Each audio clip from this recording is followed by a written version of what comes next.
नमस्ते, सदावत सलीम, मातृभूमि, जय हिंद। दोस्तों, आज की टॉप डिफेंस हेडलाइंस है।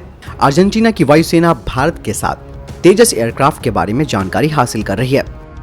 भारतीय नौसेना ने फ्यूचर ड्रोन कॉम्बैट सिस्टम पर काम करने के लिए न्यू स्पेस के साथ किया समझौता।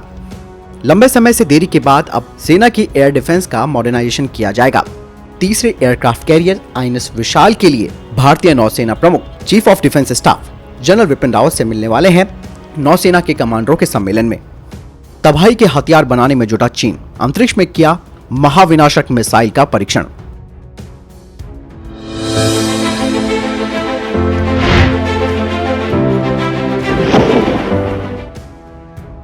दोस्तों, एक बार फिर से तेजस एयरक्राफ्ट के लिए अर्जेंटीना की तरफ से सवाल पूछे जा रहे हैं। अर्जेंटीना के वायुसेना प्रमुख ने कहा कि उन्हें चाइना से JF-17, रशिया से MiG-35 और MiG-29 का ऑफर हो चुका है, लेकिन इस वक्त अर्जेंटीना की वायुसेना 2021 के अंत का वेट कर रही है ताकि अन्य देशों से भी उनके पास ऑफर आए।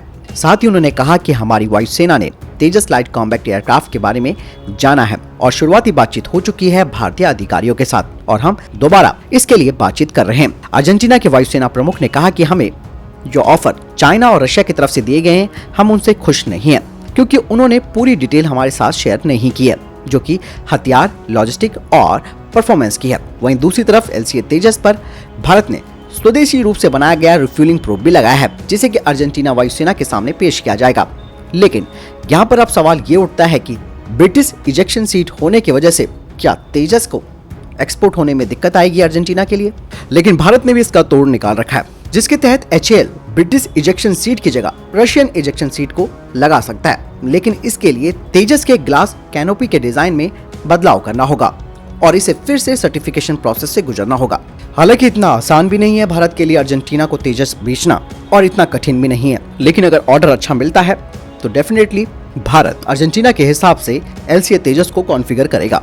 दूसरी सबसे बड़ी बात यह है कि चाइना का JF-17 और रशिया का MiG-35 और MiG-29 ये काफी महंगे जेट्स हैं, जिसे कि अर्जेंटीना अफोर्ड नहीं कर पाएगा। New space research and technology private limited ने MOU पर साइन किया है भारतीय नौसेना के साथ, जिसके तहत दोनों मिलकर भविष्य के यानी कि future combat and drone system बनाएंगे। New space research and private limited US air force के रिसर्च लैब और DRDO के साथ साथ इंडियन एयरफोर्स के साथ भी काम कर रही है air launch unmanned aerial vehicle project पर। भारतीय नौसेना के प्रमुख और अमेरिका के एडमिरल, जो कि इस वक्त भारत के दौरे पर है, उन्होंने new space research and technology के साथ भी बातचीत की और दोनों देश नेक्स्ट जनरेशन टेक्नोलॉजी को मिलकर बनाएंगे। न्यू स्पेस HAL के साथ कैट्स प्रोग्राम में भी काम कर रहा है। दोस्तों, इसीलिए बेहद जरूरी हो जाता है प्राइवेट फर्म्स का आगे आना। जब तक प्राइवेट फर्म्स आगे नहीं आएंगी, तब तक हम अपने गोल्स को अचीव नहीं कर सकते, चाहे वो डिफेंस का क्षेत्र हो या फिर स्पेस का क्षेत्र हो। इसीलिए भारत प्राइवेट फर्म्स को अधिक से अधिक सपोर्ट कर रहा है और उनके साथ मिलकर काम कर रहा है। एक लंबी देरी के बाद भारतीय सेना का एयर डिफेंस प्रोग्राम एक बड़ी उपलब्धि हासिल करने वाला है, वो भी कुछ ही महीनों के अंदर, जिसमें कि कई तरीके के एयर डिफेंस के डील और ट्रायल्स होने वाले हैं और इसके तहत 2 और नई regiments Akash surface to air missile system की शामिल होने वाली हैं। साथ ही Indo Israeli medium range surface to air missile system और IGLA-S very short range air defence system को भारतीय सेना में शामिल किया जाएगा। सेना के अधिकारियों ने कहा कि ये सभी कॉन्ट्रैक्ट्स जनवरी 2022 में साइन किए जाएंगे। वहीं रशिया की IGLA-S L1 बिडर के रूप में चुनी गई थी 2018 में और रशिया ने 3 कंटेंडर्स को पीछे किया था और सबसे कम बोली रशिया ने लगाई थी और इस वक्त भारत को करीबन 5000 मिसाइल की जरूरत है। साथ ही 268 यानी कि 268 सिंगल लॉन्चर और 258 मल्टी लॉन्चर्स की जरूरत है, जो कि 6400 करोड़ रुपए की होंगे। भारतीय नौसेना अब तीसरे एयरक्राफ्ट कैरियर यानी कि आईएनएस विशाल के लिए काफी जोर दे रही है। नौसेना प्रमुख ने कहा कि तीसरा विमान वाहक पोत खरीदना या फिर बनाना कोई पैसों की बर्बादी नहीं है और इसे स्वदेशी रूप से बनाया जाएगा तो इससे लोकल इकोनॉमी में भी फायदा होगा और रोजगार के अवसर भी पैदा होंगे। आपको बता दें कि भारतीय नौसेना तीसरे एयरक्राफ्ट कैरियर के लिए पिच इसलिए कर रही है क्योंकि एक एयरक्राफ्ट कैरियर यानी कि एक विमान वाहक पोत ईस्टर्न और वेस्टर्न सी बॉर्डर पर होंगे, जबकि एक विमान वाहक पोत ऑफ ड्यूटी रहेगा रिपेयर और मेंटेनेंस के लिए। नौसेना प्रमुख ने कहा कि अगर पोर्ट ब्लेयर से फाइटर जेट्स का ग्रुप ऑपरेट किया जाता है किसी भी खतरे के खिलाफ, तो उन्हें करीबन 90 मिनट का वक्त लगेगा अपनी जगह से टारगेट तक पहुंचने के लिए और ये 90 मिनट भारी पड़ सकते हैं। इसीलिए एयरक्राफ्ट कैरियर, जो कि अपनी स्पीड और फ्लेक्सिबिलिटी की वजह से आसानी से दुश्मनों का मुंह तोड़ जवाब दे सकता है और इसी सिलसिले में अब भारतीय नौसेना के ऑफिसर्स की एक बैठक होने वाली है, जिसमें वे CDS जनरल बिपिन रावत के साथ मिलेंगे और तीसरे एयरक्राफ्ट कैरियर की महत्वपूर्ण बातों के बारे में चर्चा करेंगे और उसकी जरूरत के बारे में बताएंगे।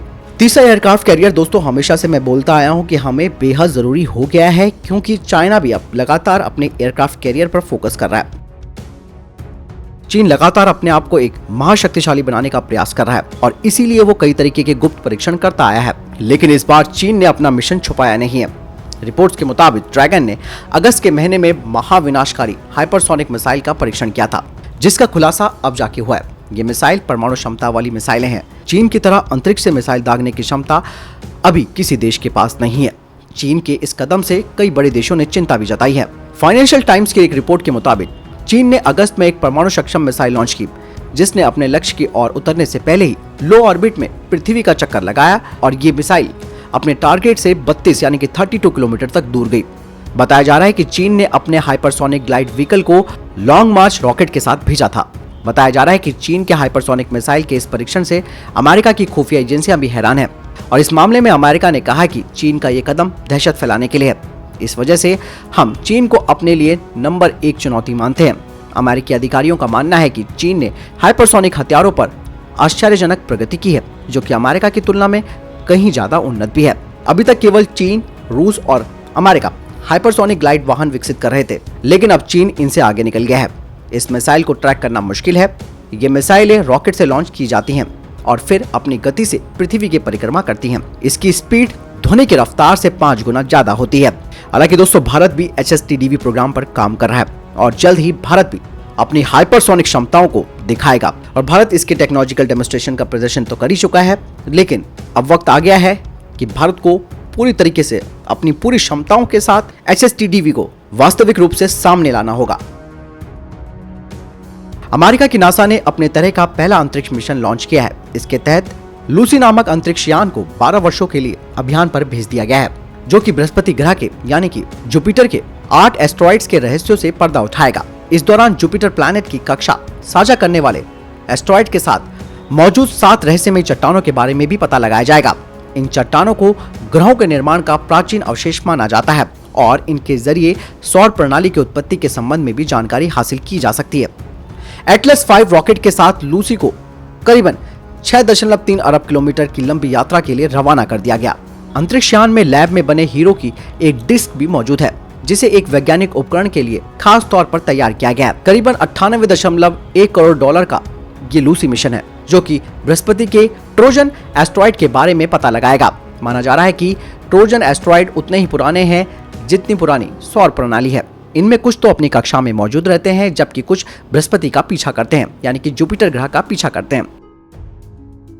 तो दोस्तों, ये थे अभी तक के टॉप डिफेंस और स्पेस अपडेट। वीडियो के संबंध में कोई प्रश्न, जवाब या आपका कोई सवाल है, कमेंट सेक्शन में लिखकर जरूर पूछ सकते हैं। बहरहाल इस वीडियो के लिए इतना ही। मिलता हूं नई वीडियो के साथ। ख्याल रखिएगा अपना, चैनल सब्सक्राइब करना ना भूलिएगा। नमस्कार, जय हिंद, वंदे मातरम।